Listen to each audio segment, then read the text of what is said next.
The village was happy. A young Nigerian couple was getting married, which was a reason to celebrate. Everyone was going to participate in the three-part celebration. But while they were going through the second part, the bride's pet attacked one of the guests and saved the lives of the others. You can't imagine what the girl was wearing under her colorful skirt. Shaira was a young Nigerian girl who, following the customs of her village, was to be united in marriage with Shakir, a hard-working young man who, during the time of their courtship, had won over his in-laws because he had worked with great precision and skill on their land.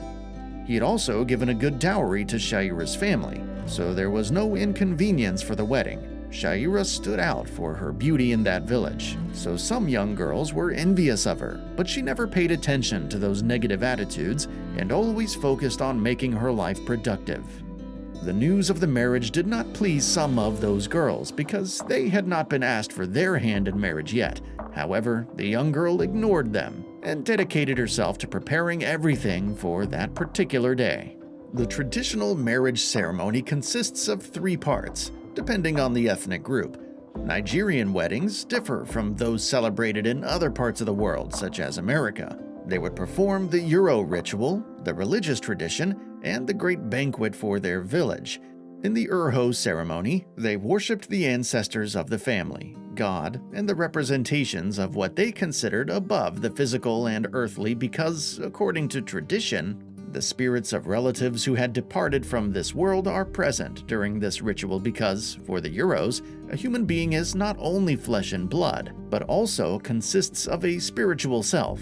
The marriage ritual took place in Shaira's house, and Shakir, together with his family and friends, brought drinks and different products the bride's family requested for the guests to consume. They also brought offerings for their ancestors. The importance of this ritual was that the groom's relatives wanted to get along with the bride's relatives.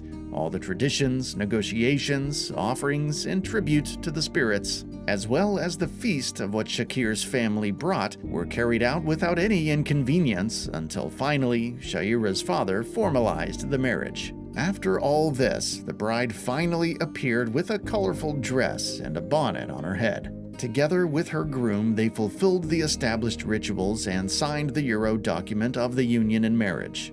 At the end of the ceremony, they waited about 2 hours to perform the religious wedding, which was the most massive part in which the whole village was involved, because in the first one, only the relatives of both the bride and groom and the closest friends of the future husband were present. Shaira changed from her colorful suit to a traditional wedding gown, applied makeup, and her family took care of all the details.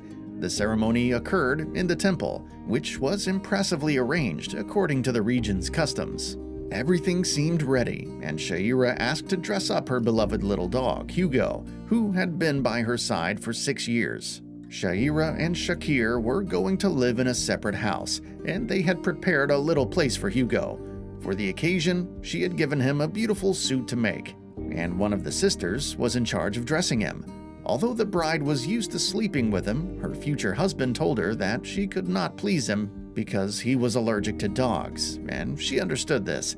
However, the young man could not prevent her from taking her faithful pet to the ceremony. In changing clothes and makeup, Shaira took longer than she had imagined, so she was very nervous. She walked from her house to the church with her whole family surrounding her, and inside, Shakir was waiting anxiously for her. Everyone applauded when they saw her arrive, except the girls, who envied her. She walked happily through the church, and the reverend began the ceremony. However, this was interrupted by Hugo, who started barking insistently, and everyone was upset. Shaira was embarrassed and let go of her boyfriend's hand to calm her beloved puppy, but he wouldn't be quiet. She took him in her arms, and she looked at her as if trying to tell her something. The bride was worried, thinking about what might have happened to him, but her father was so upset that he told Shaira's sister to take the animal out of the temple. The girl obeyed, but as she passed by one of the pews, Hugo got out of control and started barking louder. So the girl had no choice but to take him in her arms, but he was reluctant to leave. One of the young men sitting down showed a nervous attitude and demanded that the dog be taken out, almost shouting. Once Hugo was outside the temple, he took advantage of the girl's carelessness and ran inside again to start barking at one young woman. the little dog, who was not big, bit a woman's dress and began to tug at it until it made her get up from the pew. When he had her outside the temple, he kept tugging at the colorful clothes she was wearing while she yelled at him to let her go, seeing he was as annoying as his owner. But Hugo paid no attention and tugged her away. The bride did not recognize her pet, as it had never assaulted anyone, and everyone was stunned and did not intervene in the matter. But the surprise came when suddenly there was an explosion. The woman to whom the dog barked and barked was carrying explosives under her dress and intended to kill all of the guests at the ceremony, but it was thanks to Hugo that those lives were saved, although he sacrificed himself for everyone. The bride was devastated to witness Hugo's bravery. She waited for the ceremony to end before collecting the heroic animal's remains and burying them in a grave she dug herself. The third part of the wedding, the banquet, was held in honor of the animal, and there was no music because they respected Shaira's pain. Nobody knew why that young woman intended to commit such an inhuman act. It was speculated that it was because of jealousy, but finally, life gave her what she deserved. Shaira and Shakir were happy despite that unfortunate event on their wedding day. This is the end of today's story. We hope you enjoyed it as always. We invite you to subscribe to the channel and leave us your valuable comments.